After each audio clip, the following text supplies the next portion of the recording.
Many would say that you're not a fan of the Palestinians, you're driven by animus towards them. They would point to a quote you made in 2010 to a Palestinian member of the Israeli parliament. You said, when you were still climbing trees, we had a Jewish state here. Isn't that racism, pure and simple, to compare Palestinians to monkeys in trees? No one is comparing anything. I just do want to be clear that this has been our land for roughly 3,800 years before Islam came to the world. I think that we can achieve peace. Were Palestinians climbing trees 3,800 years ago? We respect you, and we respect the Muslim world. We expect, and we don't suggest to divide Mecca or divide Amman. And you should not expect that we divide Jerusalem. It's just not going to happen. Were Palestinians climbing trees 3,800 years ago, just to clarify your remark? No, they weren't, but I see it's a pretty great racist deal of disrespect. We have our capital of Jerusalem. I see you're very feisty today, and that's okay. You're doing your job. But the way to achieve long-standing peace is to respect each other. I respect our neighbors. The moment they lay down their arms, there will be peace in the Middle East.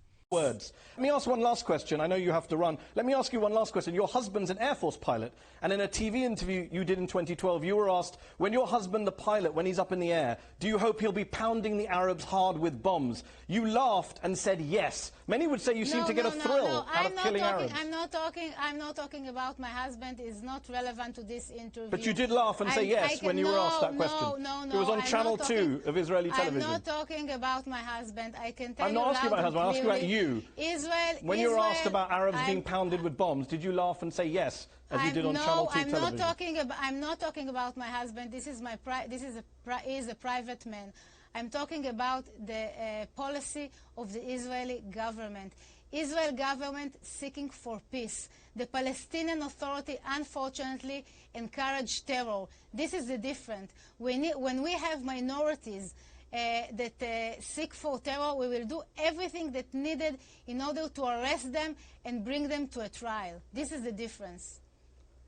I do not know. I know that from the 62 on the 14th of May, 50 were Hamas by their own admission. No, on the we others, don't know that because there hasn't been an investigation. The facts are... You got their Hamas membership forms from their bodies? The facts are that Hamas leadership, sometimes at gunpoint, are sending those poor Hamas, those poor Gazan people to the borders. Now, where's the evidence for that? They have in the borders? The UN doesn't say that. Human rights groups don't say that. Well, let's come back to the issue of the shootings here. Even if they were all members of Hamas, even if all 15,000 people are, you do realize that under international law and basic morality, you can't shoot people for being members of a group, no matter what group it is.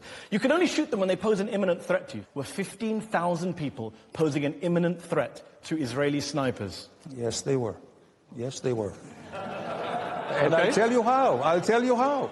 First of all, not to the Israeli snipers, but certainly to the Israeli kids and babies and women and men who live in their own territory. Hamas is sending their people. It's not just demonstration. Countless Palestinians at the protests have been interviewed and they said we weren't sent by Hamas. Just go into the But they're all liars, are they?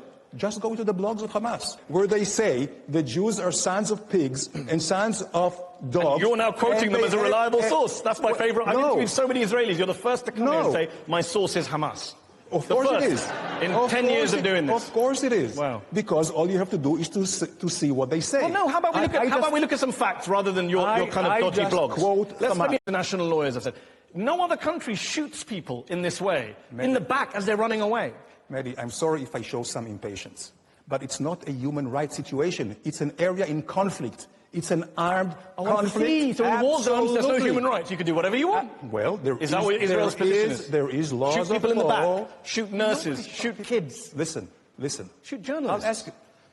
You have our border. You have thousands of people stampeding over to your borders with knives in their hands, with bombs, and you know that you have kindergartens, journalists schools, and eyewitnesses say there were not thousands of people with bombs. That is a false statement, Danny, and you know it. Out of these thousands, it's enough that one has a bomb. Okay, but so I'm glad you've gone from thousands to one. But no, we're getting somewhere. No, you're putting words in my mouth. I'm putting your own words in your own mouth. No, you said thousands not. went with knives. No. I'm saying that's not true. Do you stand by that statement? Do you stand by that statement? You know what? I said something else. I said even if there was one, There were 1,000. But even if there was one, I say you are wrong. You say this 21-year-old nurse, Razan Al-Jada, had a bomb. No evidence of that. Eyewitnesses say not true. It is still under investigation. There's videos of her holding her hands up. Let me ask you this. Yasser Murtaja, journalist, 30 years old, shot in the stomach by an Israeli sniper. He was 250 meters away from the fence. Why was he? What knife did he carry? What knife was he carrying? You can quote hundreds of names. If you look at them individually, I feel bad for them and for their families, even if they were coming to harm us. I'm asking, how do you justify killing? Because they came with a harm intention. If they were Where's coming your to proof of that? Yasser al-Murtaja was not Hamas, was a journalist. You shot him in the stomach. Your country shot him in the stomach. And you claim he had a hurtful intention. That's an outrageous claim to make someone who's dead without any evidence. That's literally smearing the dead. Anyone who goes into a war zone knows exactly what he's doing. What is a war zone? When they come and attack us, it's a war zone. He wasn't attacking you. If you pull a gun, you aim at someone, you shoot them. Remember, the Israeli military bragged on Twitter, we know where every bullet landed. Mehdi, you go around the circle to the same point. And the point is that we have a border. You don't have a legitimate border. You don't have a border, border, Danny. Danny. Cross it. Danny, not Gaza with flowers, is occupied territory. Not with candies, this nonsense that you have a border is absurd. Gaza is occupied territory. The people there are living in an open-air prison camp, and you're saying it's a border. I beg to differ. Gaza you is beg not to differ with the United Nations, the European Union, the International Criminal Court, every Western government. The International Committee for the Red Cross says Gaza is being treated with collective punishment. That's the view of the ICRC. Can I ask a question? Does Israel control Gaza's borders, airspace, and territorial waters? Yes or no? No.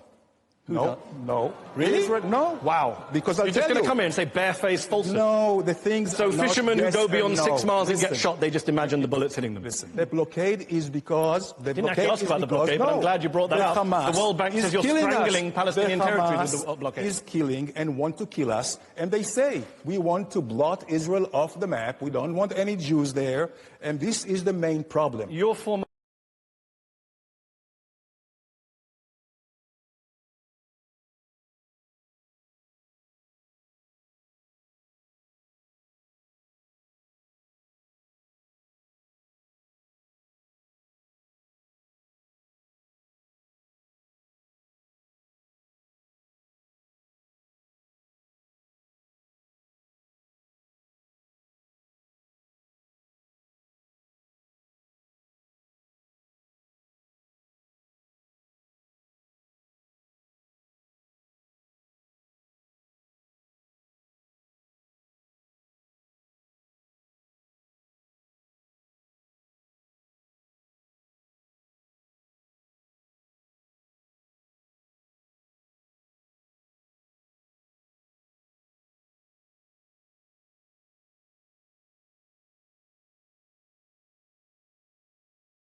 على الفيسبوك وعلى الجوالات بعثوا رسائل اطلعوا في الجوامع بزعقوا وعلى الطور بيبعتوا ورق اطلعوا على السلم. هم اللي ماسكين البلد هم اللي مسيطرين عليها. يعني كل حاجة بتصير بشورهم. حماس عملت المظاهرات عشان الناس ما تفعش عليها.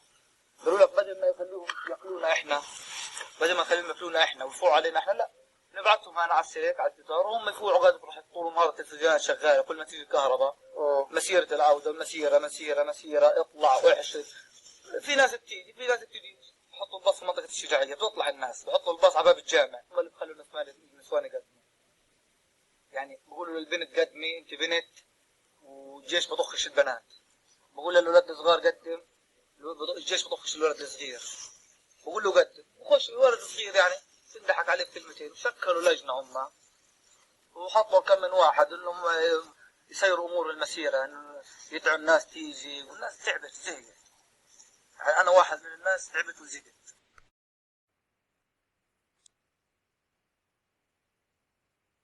كثير من الناس يا دكتور بيقولوا انه اولاد الناس، انا بقول لك اللي بينحكى طبعا انا مش مقتنع فيه، لكن يقال اولاد الناس بروحوا بموتوا وحماس تجني ثمار. طب ما احنا تحققنا. اذا كان الجوله الاخيره استشهد 62 شهيد، نعم، منهم 50 شهيد من حماس و12 شهيد من ابناء الناس. طب كيف يعني حماس تجني الثمار اذا دفعت هذا الثمن الباهظ؟ شو جنت؟ يعني 50 شهيد، هذه رقم انا بقول لك رقم رسمي. 50 شهيد من حماس استشهدوا في هذه المعركة الأخيرة. قبل ذلك تستطيع أن تقول 50% على الأقل من الشهداء من حماس. طيب. ما هو الثمن، ما هو الذي قبضته، الميزة التي قبضتها حماس من وراء ذلك؟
خرجنا اليوم وسنخرج على مدار الأيام القادمة، وسيفاجئ شعبنا وشبابنا وسيفاجئ شبابنا العالم كله بما في جهده، ولينتظروا زحفنا الكبير. سنقتلع الحدود وسنقتلع قلوبهم. يجب أن نهجم على كل يهودي متواجد في الكرة الأرضية ذبحا وقتلا بإذن الله سبحانه وتعالى. يكفي تسخين، خلاص سخنا على الآخر، احنا اتفجرنا وكل أبناء شعبنا جاهزين للتفجير.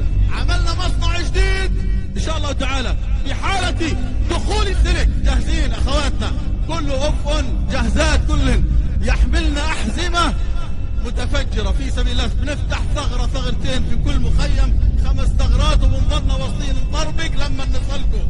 ستقتلون، والله ستقتلون بأحزمتنا بإذن الله سبحانه. عملنا شغلنا مصانع جديدة للأحزمة شغالة، كل واحد يجيب الدور، حنصف على الدور، حزام حزام حزام، يلا. وانت أهل الضفة الغربية إلى متى تسكتون؟ بدنا السكاكين تطلع 5 شيكل. ركبة اليهودي حقها قديش عندنا؟ 5 شيكل أو أقل. الله أكبر.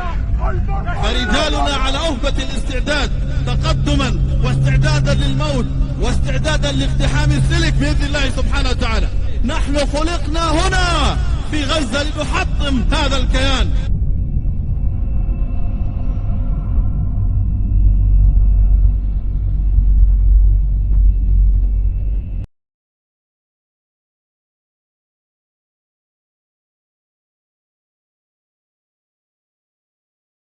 وبدنا اياكم يا اهل القدس بالسكاكين، امعطوا رقاب اليهود كلها يتقف على العرق من هان.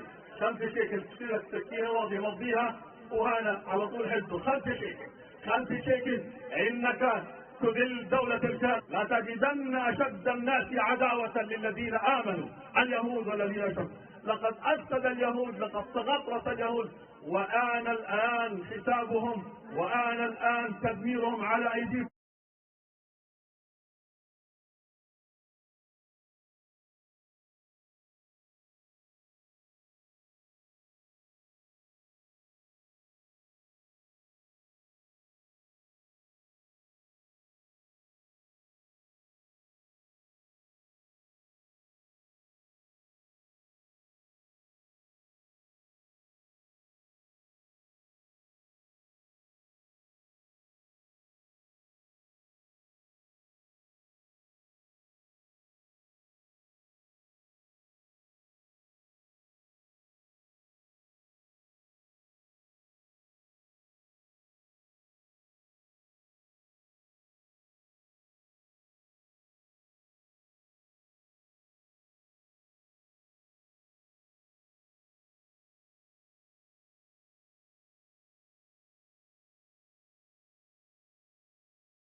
صبايا حبات يغنوا أغنية صغيرة نتعرف عليكم.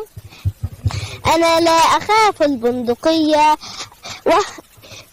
فجموعكم وهم وقطعان غبية. القدس أرضي القدس عرضي القدس أيامي وأحلامي الندية. يا من قتلتم أنبياء الله الأتقياء، يا من تربيتم على سفك الدماء، الذل مكتوب عليكم والشقاء. يا بني صهيون يا شر البرية، يا قرودا همجية، يا خنازيرا شقية. القدس ليست وكركم، القدس تأبى جمعكم، القدس تلفظ رجسكم. فالقدس هي أنجاس عذراء تقية، والقدس هي أجناس طاهرة نقية. أنا لا أهاب البربرية، ما دام قلبي مصحفي ومدينتي، ما دام عندي ساعدي وحجارتي، ما دمت حرا لست سمسار القضية، فلن أهاب جموعكم ولن أخاف البندقية.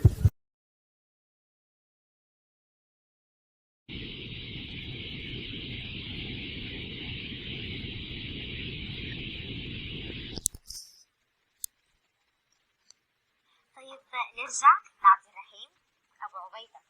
طيب احكي لنا رسالة للعدو، وطبعا بشعر أنا لا أخاف البندقية. أنا لا أخاف البندقية، أنا لا أخاف البندقية، فجموعكم وهم وقطعان غبية. القدس أرضي القدس عرضي القدس أيامي وأحلامي الندية. يا من قتلتم أنبياء الله الأتقياء، يا من تربيتم على سفك الدماء، الذل مكتوب عليكم والشقاء. يا بني صهيون يا بني صهيون، يا سر البرية، يا قرودا همجية. القدس تأبى جمعكم، القدس ترفض رزقكم. القدس يا أنجاز عذراء تقية، والقدس يا أجناس طاهرة نقية. أنا لا أهاب البربرية، ما دام قلبي مصحفي ومدينتي، ما دام عندي ساعدي وحجارتي، ما دمت حرا لست سمسارا للقضية، لست سمسارا للقضية، فلن أهاب جموعكم ولن أخاف البندقية، ولن أخاف البندقية.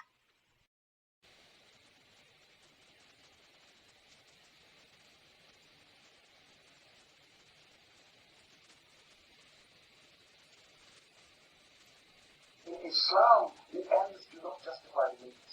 This idea is totally alien to Islam. In Islam, what is halal is halal, what is haram is haram. We do not bend our law, our morality for our short-term aims. Never. And we never lose the moral high ground. If we know anything as Shah Muhammad, as Shah Ali, as Shah Hassan, as Shah Hussein, we know that keeping the moral high ground is key. Once we lose the moral high ground, we are different from the rest of the non-Muslims, from the rest of those human beings who live their lives as animals, bending any rule to fulfill any desire. Once we do that, we are lost.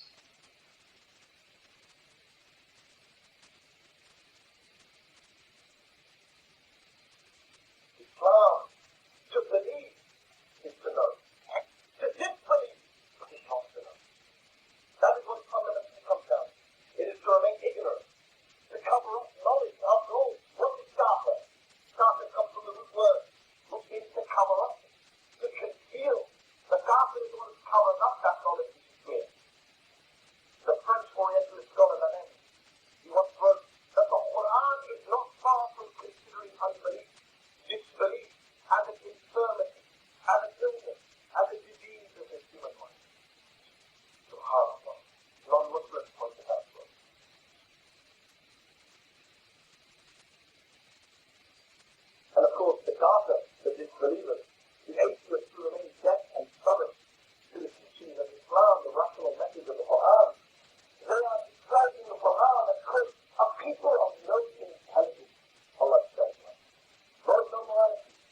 Our Imam said, do you know Medina at all? I said, do I know Medina? I used to live in Medina. He said, tell me who you know in Medina. They said, I am a companion of Rasulullah. I know the family of the Prophet. I know Rasulullah. I knew the daughter of Rasulullah. I know the grandson, Hussein. I know my Imam, Hussein. I know his son, Ali ibn Hussein. I know his sister, Zainab bint Ali. I am Zayd. Our Imam looked at him. He said, Zayd, you know all of these people, yet you do not recognize me. For I am Imam Zayd al-Abidin. And look up at that spear. You will see your Imam Hussein. But Zayd, do not turn around. For the daughters of Ali are standing without shadows. This is our Imam. This is what he went through. The tears that he shed throughout his life. His companion Abu Hamza once asked him, Ya Imam, why do you cry so much? It has been so many years. He said, Abu Hamza, the Quran tells us that Yaqub had 12 sons. He lost one son, Yusuf. He cried so much that his eyes became white with grief. And Yusuf was not dead. He was lost. Abu Hamza, I lost 18 members of my family. My uncles, my cousins, my brothers, my father. And you ask me why I cry. He was asked, Abu Hamza said, Ya Imam, forgive me, but shahadat, is that not a symbol of your imamat? Is that not a symbol of your family? Our Imam said, yes. Our family is known for shahadat, for martyrdom. But tell me this, which family is known for having its women paraded in the streets, their hands and feet in chains, their heads bareheaded? Our Imam suffered from that memory so much. At that moment in Kufa, in the Darbar of Sham, his imamat abused, his aunts humiliated. It is said that when they returned to Medina a year later, when the Qafila returned to Medina, the people of Medina came out to welcome them. The women and children came first. All of the people of Medina came out. Muhammad ibn Hanafiya, the brother of Imam Hussein, came out.